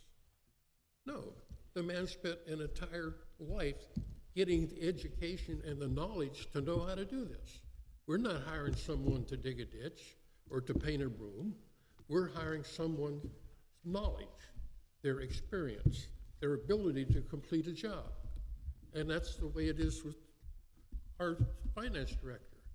This isn't someone that we can take off the street and say, hey, what do you charge me an hour to do this? Well, hell, I know some people who do it for $1 an hour simply because they have no clue what they're doing. But Mr. Hauser spent a whole lot of money and time to gain the experience and the education to do this. And we're getting the advantage of it. We're not hiring him by the hour. We're hiring him to do a job, and he's done a tremendous job for that. And for his caliber and the stuff that he has completed, we got a damn good deal. That's all I have. Thank you. Would anyone else like to say anything? Be recognized. Mr. Rufner? Just gonna put it out there, and don't take this personally, it has nothing to do with you, it's the contract. Again, the contract. $1,500 a week, $78,000 a year, part-time. Now, we were hiring a full-time employee, a full-time finance director, someone that is here 5 days a week, 8 hours a day. I'd be more amicable to accept this. But for a part-time employee, I'm sorry, no, it doesn't add up. It has nothing to do with the individual. I get along fairly well. I believe I get along well with Mr. Housley. We have good conversations. We can actually talk, discuss, and come to the understandings. But I'm sorry, the contract itself, part-time, no. That's all I've got. Okay. May I have an address? Go ahead. This contract, really, the primary purpose of this contract, to me, would be my succession. I would like to be replaced. I've asked all of you within this contract arrangement to include the authorization for me to, publish an ad to replace me. I have no objections depending on the candidate you find, and if we can work out some agreement as to a degree of professional you're looking for with experience and credentials, to step down and work with them for 60 days or a longer period if you wish. Now, that's not included in this contract, but I'd have no objection to putting that in here. I'd like to have the floor. Oh, may I have an address before you? Well, go ahead, please, ma'am. And, you guys talk about part-time. Working with Mr. Housley, I've worked with him for almost two years now, I believe. And as far as I'm concerned, what he does is not part-time work. I'm on the phone with him sometimes 6:30 in the morning, sometimes 6:30 at night. Just depends on what we have to go over that day. Every day, 6:30 a.m., between 6:30 and 7:30 a.m., I'm talking with him on the phone, various different issues, things he wants that get started through the day. I talk to him during his lunch hour, just about every day. Weekends, Saturday and Sunday, my time off, but I'm working with Sean most of the time on Saturdays and Sundays. Then he's here on Wednesdays for the remainder of his day from 1 o'clock on until sometimes, depending on how late we're here for a council meeting or how late we're doing other things. So to say that he is part-time you're absolutely incorrect. You know, if I had to guess just his hours, I'm going to say he's probably averaging anywhere between 30 and 40 hours just on this community alone during a week's time. On the stuff that he does, the emails that he sends, what I continually see him doing. You know, the efforts are there. He comes out when we have events. He doesn't have to, but he does. He was here for the duck drop. He was standing right over by the falls when the ducks went over. It's not something he has to do, but he's made a commitment to this community also. And I think that's worth a lot. And, you know, when you talk about $1,500, you know, in my world as a business professional, that's really nothing in today's world. The man has gone above and beyond for this community. To insult him, to say that, you know, $1,500 is too much, he's not asking for any more money. It's what we currently pay him. It's no different. But as far as I'm concerned in the projects that we have coming up, I trust him. I trust his numbers. I trust everything that he does to make sure that we're doing things properly and setting things up properly. And these projects are very important, and I feel more comfortable knowing he's on board, and I can work with him and know exactly that he will do what needs to be done for this community and make sure it's right on any one of those grants down to the loans. I mean, he's working at his other community, and I see emails coming through from him just making sure we do things that need to be done by certain time limits. So to say he's part-time, you're incorrect in your assumptions of what the man does.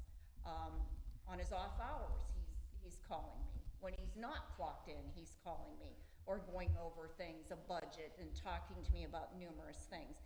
And I think there's a value to that when you have somebody committed to this community the way he has been committed. I think you're wrong in saying no to it, and that's how I feel. Thank you. May I have a readdress? Yeah, you can have the floor one more time, sir. I'm only putting in probably 18 to 24 hours a week. I'm very fortunate to have some extremely talented staff underneath me in both utilities and in the finance department. They do all my data entry, they do all my keying, they run all my reports, they send me stuff in Excel, they take so much of the workload off of me. And you know, that's really what enables me to get my job done. What also makes me very proficient to this community is my experience, is my training. You know, I've got answers. I don't have to look a lot of things up. So I can, you know, I do get questions from all of them about how to do certain things in there. And if it's not too disruptive of anyone's schedule, I wouldn't mind sitting in executive session and just talking about what would be permissible regarding regarding this contract, just for a few minutes. I'd like to say one more.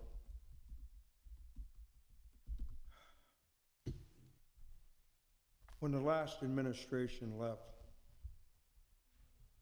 Mrs. Pretty was able to get Mr. Housley, and working together, they had to make some very, very tough choices.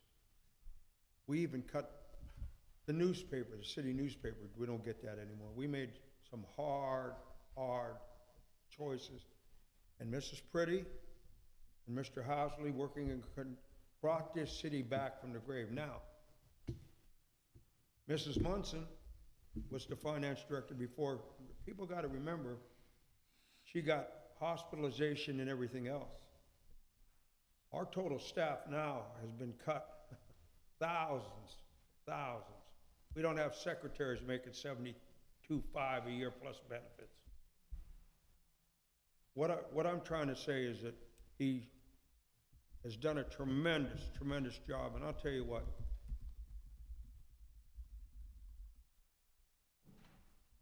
Everything that I've ever asked him, he has an explanation for. And I'm sure that he wouldn't keep anything back from anybody. You know, I just feel that the man, not to insult a man that has done the best to get this community back on track. And I'll tell you what, he has tried to bring this community back to, in other words, by trying to save a buck so we can move forward. That, you don't find that very often. His dedication to the community. I don't know why we're worried about a couple bucks when you, look, I was in business for 44 years. Maybe I charged a little bit more than somebody else, but maybe I knew more than somebody else. It's not about $5 an hour, $10 an hour. It's what are you getting for your money? Now, Mrs. Munson said, it's my job, right on, out at the football field. It's my job to make sure council has the money to do what they want. What did council do? We lost the police department. We were negative in the hole. What did the last council do? And all I want to do is just say, we're moving forward. We ought to be grateful as a community. We ought to be grateful that we can move this community forward. And like he says, as soon as we get somebody else, he doesn't want the job permanent. But I'd like to see him stick it out, like I mentioned. I'll go one more time, to see that we keep on a solid path the way we're going. Does anybody else want the floor for a second address? How about it? You, Mrs. Splutzer? Oh, thank you. I didn't think you had a first. Okay. All right, let's go. Then anybody? All right, I'm going to call for the vote. Ms. Stimpert? No. Mr. Federoff? Yes. Mr. Bariak? Yes. Ms. Splitzer? Yes. Mr. Rufner? No. Okay, motion passes first reading. All right, the last one I'm going to go for is ordinance 2023-45. Mr. Halcombe, will you read this ordinance by title? Ordinance 2023-45, an ordinance amending the electric rates. Have a motion to put that on the floor? I'll make the motion. Second. Discussion? Mr. Rufner? Would just like to get a bit of clarification here on the handout that we were all provided and said this is all fact-checked. Service charge for 2024, $16.50. Debt service and PCA are included. We paid off the debt service. That's $4.25 that should not be accounted for on there. There is no debt service. Money was transferred. We done the reappropriations. They included it in the rate. Oh, can I speak? It's Please. included in the rate. When I talked to Aaron today, he said it still had to be included in the rate because of the $462,000 that was taken. So we had to leave that money in there, and that's part of the administrative fee or part of the service fee, so we had to include it. So that's why it's $16.67. If you look, and he actually gave us the spreadsheet that had some additional information that I can provide to you, which he sent today, just so we had verification of all of this. And you'll see that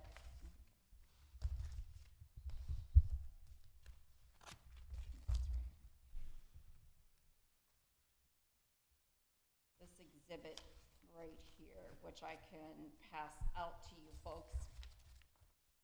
Right here on this comparison, this table E, is my notes with talking with him today, and you'll see that the charges and everything that he listed where we did the comparison, his difference is showing $2.89, which is exactly what I gave you, $2.89. So it is included in the rate still. So even though we paid off the debt service, we're still paying the debt service? Still have to pay that debt service, correct, according to what he said. So, as you'll see right here, based on this chart that he gave just today, and it came this afternoon, the difference is $2.89 is what shows on your calculation is $2.89. Well, my point is, for the last 6 months, all we've heard during reappropriations is when we pay off the debt service, this will at least maybe freeze our rates where they're at, or best case scenario, drop them slightly. We took $4.25 off and added $9 back on.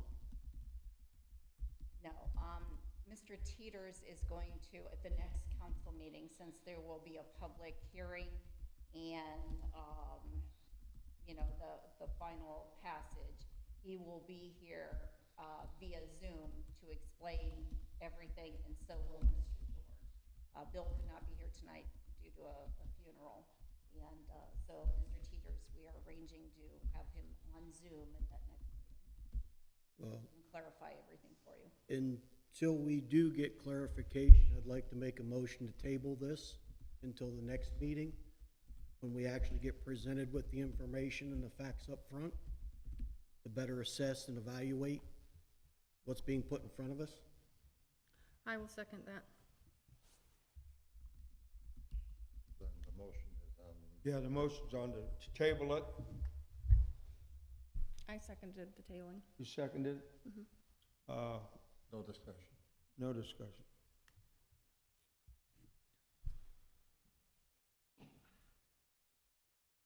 Roll call.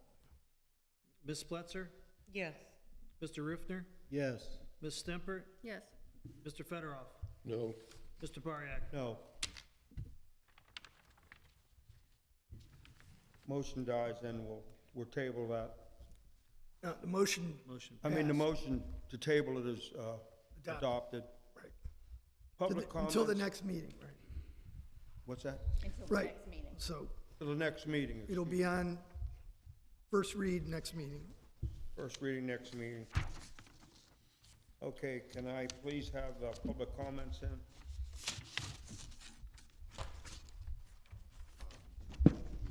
Chelsea Harper, 515 High Street. Pretty sure you can't tell people how to vote, and if you're gonna do that, you should make it less obvious.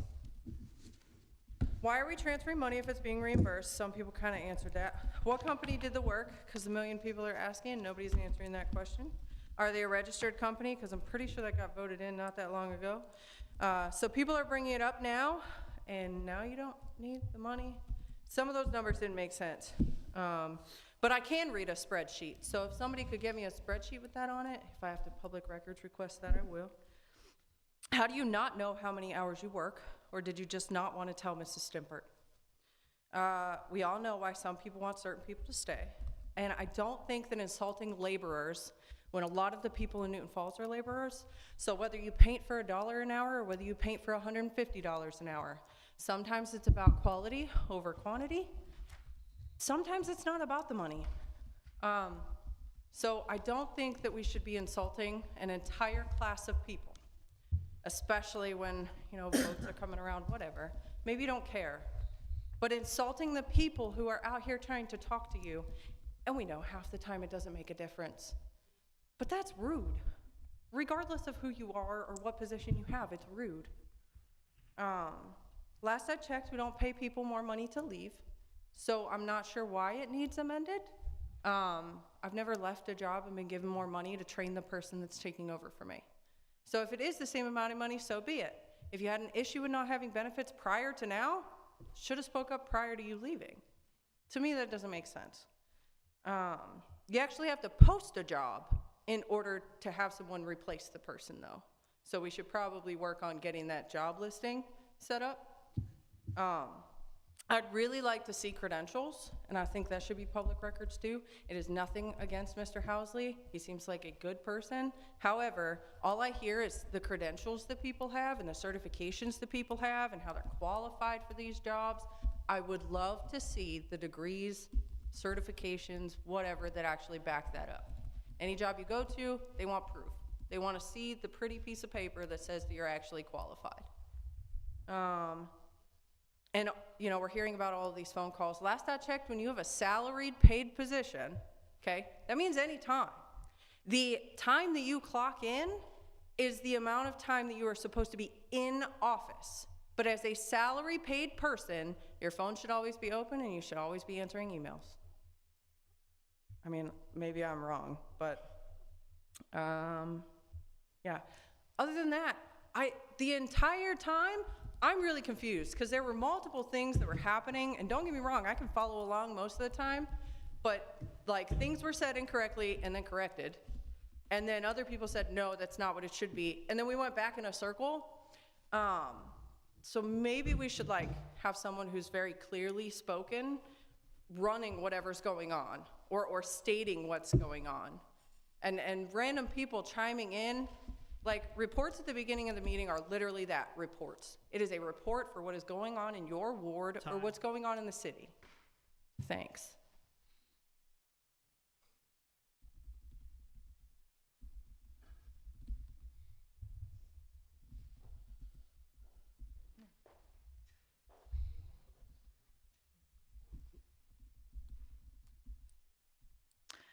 Julie Lemon, 609 Ridge Road. On October 6, 2023, the majority of council passed ordinance 2023-36 for a second reading. This ordinance should have never been considered. However, the right and will of the people of this community will not be ignored. We are tired of our tax dollars being wasted, and so we, the people of Newton Falls, decided to do something about it. Mr. Chairman, tonight in my final public comments, I would like to present on record our signed petitions with required amount of signatures from the electors of this community. It took a few people to form a committee and get a movement going. Then we got 7 people, including myself, took time to inform our community of this wasteful spending, and many people agreed with us. I want to thank Adam, Jamie, Steve, Charlotte, Patricia, and Heather for the time and effort that you gave to help and right an egregious wrong that has been done to this community. I do not believe, and many people do not believe, that City Manager Pamela Priddy deserves the raise or the benefits to go with it. It was truly a group effort, and tonight we present these petitions, these 9 petitions, to our city clerk. Our deadline was 11/5, Mr. Combe. 11/5 of this, the 5th of this month, whatever. We were to collect 141 signatures. How many? 141 signatures of the city's electors. It is our pleasure and honor to submit 250 signatures from Newton Falls electors on this referendum. You did what you felt you had to do. You've expressed that tonight, Mr. Federoff, Mr. Chairman. You guys have expressed that tonight. You feel she deserves it. 250 citizens of this community challenge what you feel, and I am one of them. You did what you had to do, so we did what we had to do. And the people of Newton Falls will always have the last word. Anyone else like the floor?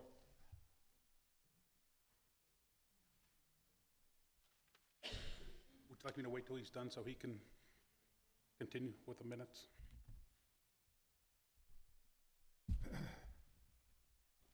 Ask him to repeat his question. I didn't. He wants to have. You got 3 minutes. So start. Am I on the clock now? No. Go ahead and get your 3 minutes. I'll wait for Please, him sir. so he can, no, sir, I want him to be accurate. She can hand that to him. You I don't know. need to stand I there. want him to be accurate with what I'm saying, though. What's that? I want him to be accurate in recording as we're speaking. Okay. I want him All to right, tell. go ahead. Go ahead now, sir, please. Adam Zimmerman, 515 LeMay Avenue. Still want to address the contract being given to Mr. Housley. Let's break down the numbers a little bit further. $84,880 at Silver Lake, $78,000 a year here. If you would, when Mr. Housley was first brought on, the split was supposed to be 4 days at Silver Lake, 1 day here. So if we go by that split, that comes to $1,305 a week that Silver Lake is paying him, and we're paying him $1,500 for 1 day. We're paying him more for 1 day than Silver Lake is paying him for 4. Think about that. More per 1 day than he makes in 4 at Silver Lake. I would like to know how Mr. Housley can look our community in the eye and say that he is deserving of close to $150 an hour for doing the same thing here that he does at Silver Lake. Why do we need to be fleeced at a higher rate than they do? I would love to hear that explanation from the man himself. Mr. Fedorov stated earlier that public bids were taken for the roofs. Well, we all know that's not true because bids were not opened in a public forum. All public bids need to be unsealed and read in a public forum. So if the bids were done, if the bids were advertised, if bids were received, and bids were opened, we would have a public record of that, which we do not have. So we do know right there that no public bids were received for roof work and presented to the public. Ms. Priddy announced earlier that just very nice to hear her talk that she wants to get along with everyone and that everyone needs to quit calling names and we just all need to work together. Why do some of us not get records requests at a certain time and others do right away? I have records requests since January that have not been approved and not been reported back to me. January, I have 3 or 4 withstanding in this amount of time that I have not had a reply to. How many other requests have been replied to before mine have? I know several that have, and I know others that are getting fresh ones every single day. But I still do not get mine directed back to me.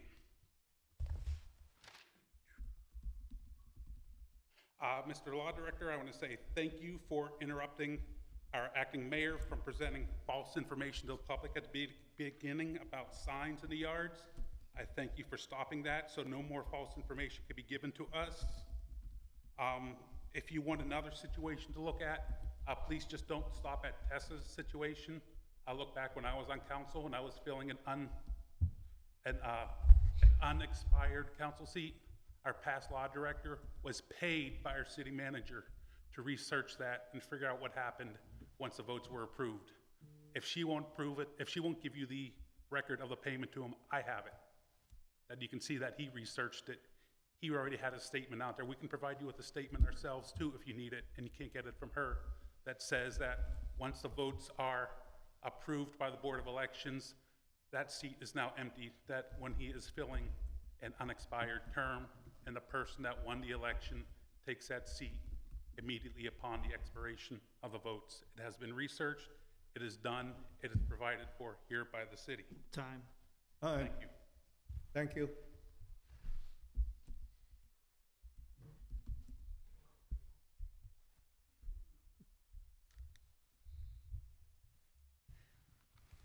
It's nice to have Mr. Housley here, someone who knows what they're doing, who doesn't have to waste 85 hours doing it over and over again. You always want the guy that can hit the home run, and he does. As far as this nonsense goes, people that are doing these referendums and everything, they don't know what they're doing. They have no idea what they're doing. If they knew what they're doing, it would be dangerous, but they don't. I mean, we've got another person, and we've got Pam Priddy here, who is just amazing what she's been doing, has done, and continues to put into action, including the grants, including constantly, from the senior kitchen on down. And what do? A referendum, which is no good. I mean, it amazes me. When you have someone like she is, that does more than the job, calls for. It just amazes me. Thank you.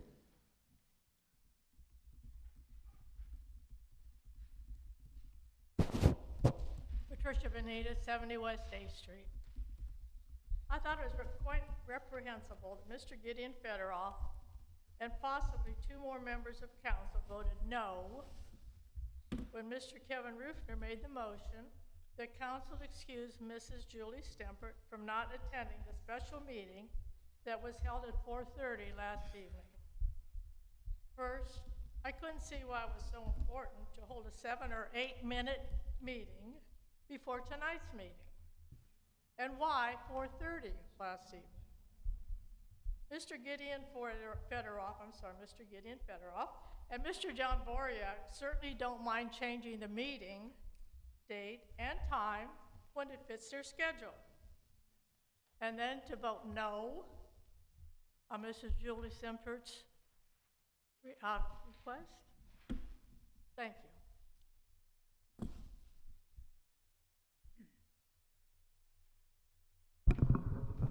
Charlotte Simmons, 365 Warren Road. I just want to speak right now to Ward 3. The people of Ward 3. You people who voted for Tessa need to know that these signs that's put up on private property does not mean she's up for re-election. It means she's up for recall. She was already elected, and I can vouch for that because I helped put the signs in and out and drove her around town. I brought her potato soup, homemade, that she loved, the day of her election. I gave it to you, John, Rick, Tessa, our ex-councilwoman at large, God bless her soul, Mary Ann Johnson, and you all sat there on a cold November day. We all stuck with her. Well, I'm one person that you lost in all this, and I'm the one that took you home drunk and prevented you before you got your DUI when you did. I even blocked you from disposing things on the ground. How dirty could you be? And now on to you, Mrs. Purdy. I want to know, I have a question. I've been waiting over 2 months. I made 2 calls to your assistant. Told her that after the last bad storm that I had a tree on the city property at the road, John, not in my property. And I reported this to your assistant, that it's twisted and it's about 50 feet long. Locust, John. You know how tough it is, right? Right. Well, you know what? 2 times I called. Have you got it cleaned up yet? No. And I can tell anyone that wants to go by the underpass on Warren Road, look up in the air at the electric lines that this tree is fell on and it's twisted. And it's going to come down soon.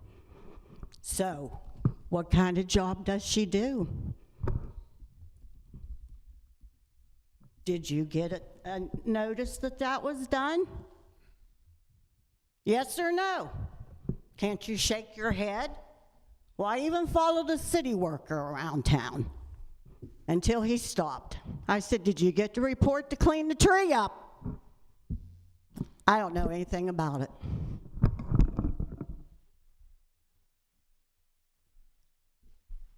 Anybody else? Yes. I didn't find out until coming tonight that, oh, by the way, I didn't find out till tonight that. Your name, sir? Yeah, I'm getting there, but I wanted to qualify with, I didn't realize that Lynch was a bad last name. My name's Michael Lynch, 428 South Canal Street. I think it was October 17th. We had there was a older gentleman hit a telephone pole, utility pole, and I just wanted to commend the chief, the fire chief, I believe it was, the emergency responders. They were all there within minutes. And the folks that do the utility, I would imagine it's the electric company here for Newton Falls, they were out there and starting to replace the pole within, I would say, half hour, 45 minutes. I was very pleased. So I just really wanted to make that point that there are some things that are being done correctly, But all this other stuff seems a bit too much. But thank you. Anybody else like to address council? Okay, I guess I gotta start out, that's the way it's written here. I never got a call, that's my award, from Mrs. Simmons, that there was a tree. I wish you would've called me, I would've tried to get it taken care of. You didn't call me, excuse me, I'm talking. Where's the, have her escorted out of here. Hello, where's the sheriff? Have her escorted out of here. Ma'am, please.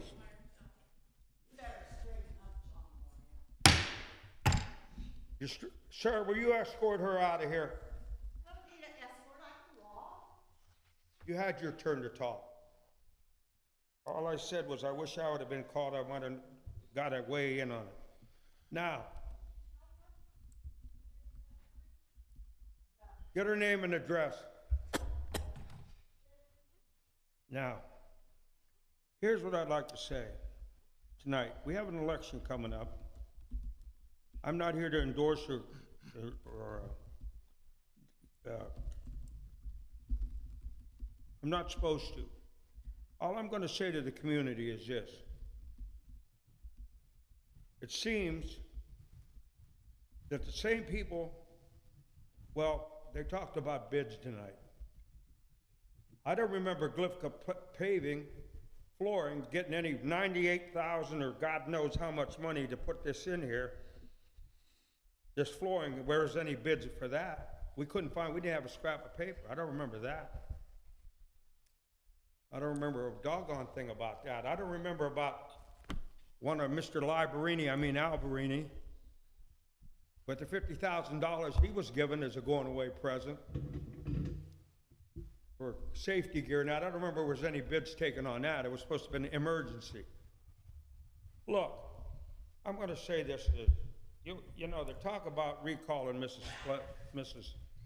Splitzer. She got voted in. Look, we all have had a little bit of troubles in that, but are you going to take her out? Would you take a woman out that's done a tremendous job on finance with Mr. Housley and Mrs. Pretty? Would you take her out and then not get the vote on who they're going to put in? Because that's what they want to do. They want to put the old gang back in here. They want to put the whole gang. Take a look at who's here and who's been sticking up. Now, the people have a choice to make. Do we keep moving forward? Or do we go back the way it was? I don't remember transparency on a lot of things that came on here. Matter of fact, when Mr. Housley came here, just to go through what he had to go through to realize with Mrs. Pretty, and it was Mrs. Pretty, making these hard decisions of that, how much money we could go here and go there. And I'll tell you what, we're able to eke, and because of tax collections, now that we're let go, we're moving forward. Do you want to keep moving forward, or do you want to listen to a handful that's going to dictate? Week after week after week after week after week after week, it's been a constant barrage for a year. We've got people, just like it was said tonight, people from South Carolina coming up here and inundating us with public records requests to throw us off kilter all the time.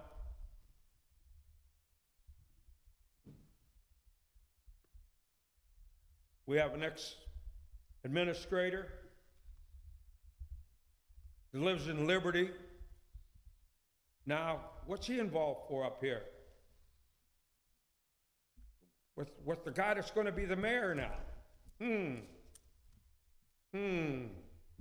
I don't think people in Newton Falls, and God knows, you're going to get what you want, because only God knows what lever you're going to pull in that ballot.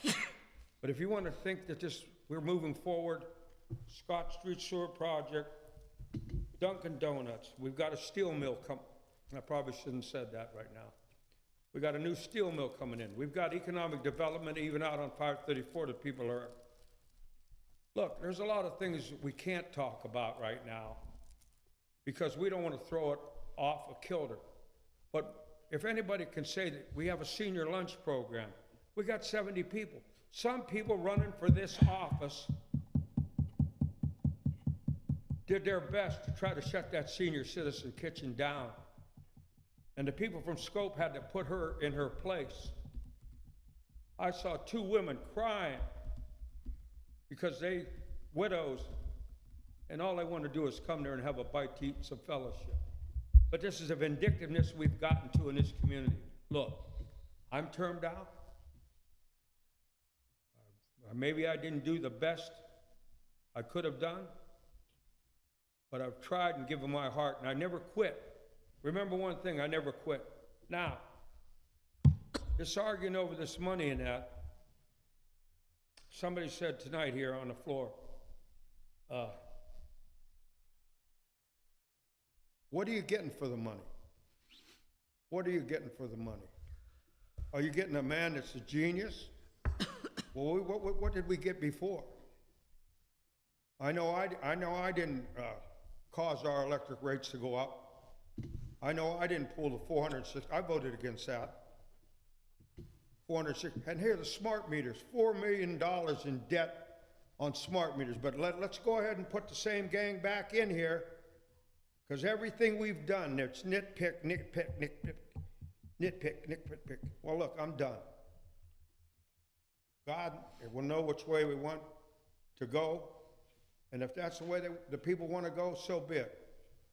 But I feel that this administration has done more for this community than anyone in the history of Newton Falls. That's all I have to say.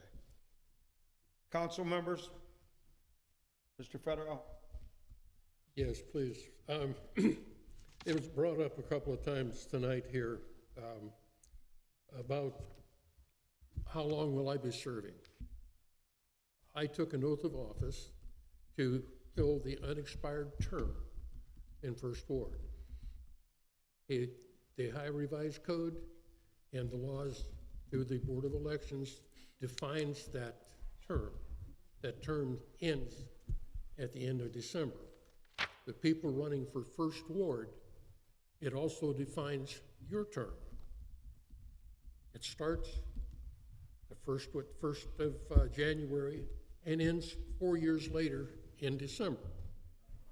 Now, what some prior law director stated does not supersede the High Revised Code.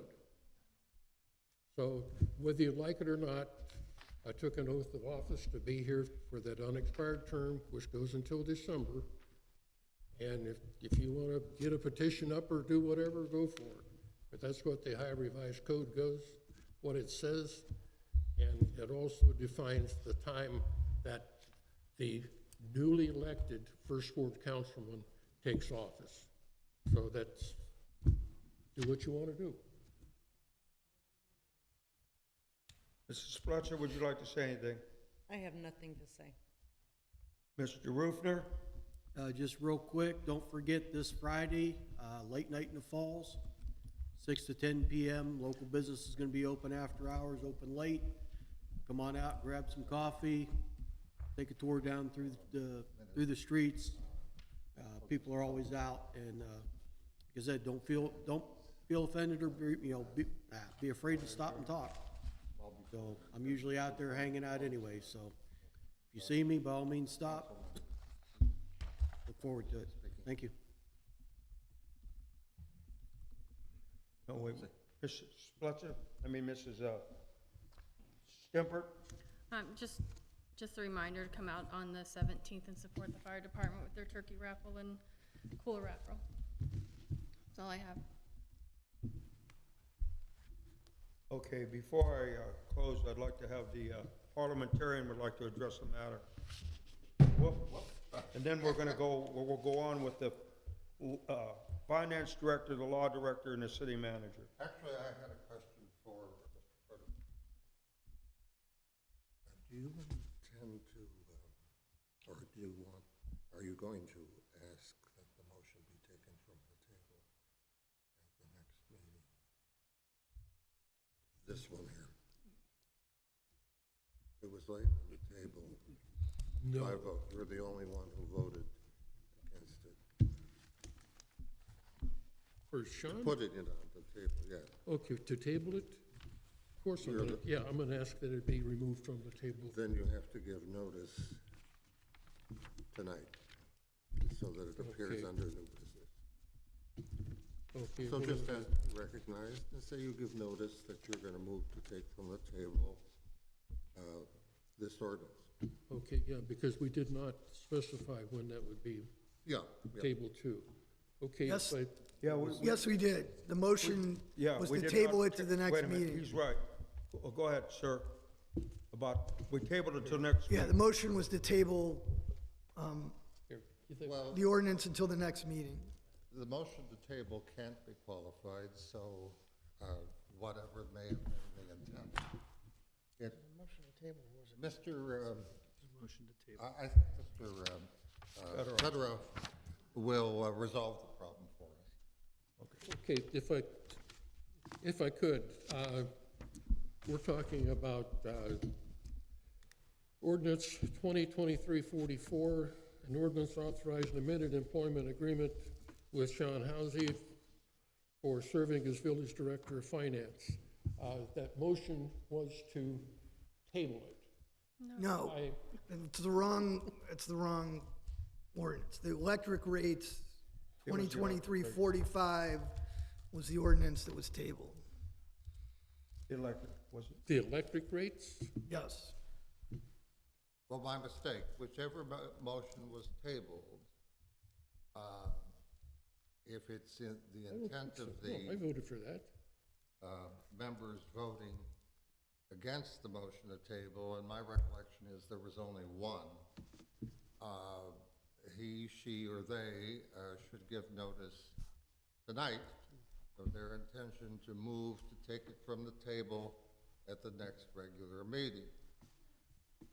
Someone must act affirmatively to do that, and by giving notice tonight, they will ensure that it appears as a old business agenda item at the next regular meeting. What say you, Mr. Brian? Mr. Yeah, I guess, I mean, whether it's old business or new business, it's still gonna require 2 readings at the next meeting, so I don't know if it really matters where it appears in the agenda. All right. Okay, so we're looking for a motion to You just put take the notice ordinance, of your intent. Mr. Wick, your concern is that the motion was to table it to the next meeting, so you're saying it shouldn't have been titled that way? It should have been a motion to I- postpone consideration until the next meeting? Yeah, Okay. okay, I understand where we're coming from now. So Okay. if Mr. Fedorov wants to make a motion to just giving notice of his intention to move at the next meeting to amend the motion, I mean, to take it from. we can just put it on the agenda, I mean, also. Yeah, Yeah, put that, But if you want to clarify it, that the motion be, it's simply a notice that he gives notice tonight of his intention at the next regular meeting to move to take from the table whatever ordinance was laid on the table. okay, great. So moved for ordinance 2023-45. right. You're making that motion? I make that motion. All right. Second. You don't have to go any further. Okay, all right. Okay, I'm glad we got that correct. All right, I'd like to go to the finance director. We need to vote on the motion. Oh, we need to vote on that. That's what I thought. I'm seconded. Roll call. Mr. Fedorov? Yes, Mr. Bariak? Yes. Ms. Spletzer? Yes. Mr. Rufner? No. Ms. Stimpert? No. All right. We'll have the finance director have anything? No, sir. The law director, sir. Nothing, Mr. Bariak. The city manager? Yes, I'd just like to mention one additional thing is that we are having a turkey dinner November 18th from 12 to 3 to support the senior kitchen. So if anybody's interested in the turkey dinner, they can buy tickets from the office here through Scope, as we are selling pre-selling tickets, so we know approximately how many people we're going to be serving. But the benefits are for the senior kitchen. Thank you, is that all? Yes, that's it, thanks. Okay, I'll have a motion to, I don't think we need to go into executive session. Does anybody want a motion? Or then I'm gonna have a motion to adjourn the meeting. So move. Second. Roll call, please. Mr. Bariak? Yes. Ms. Stempert? Yes. Ms. Bletzer? Yes. Mr. Federoff? Yes. Mr. Rufner? Yes. Oh,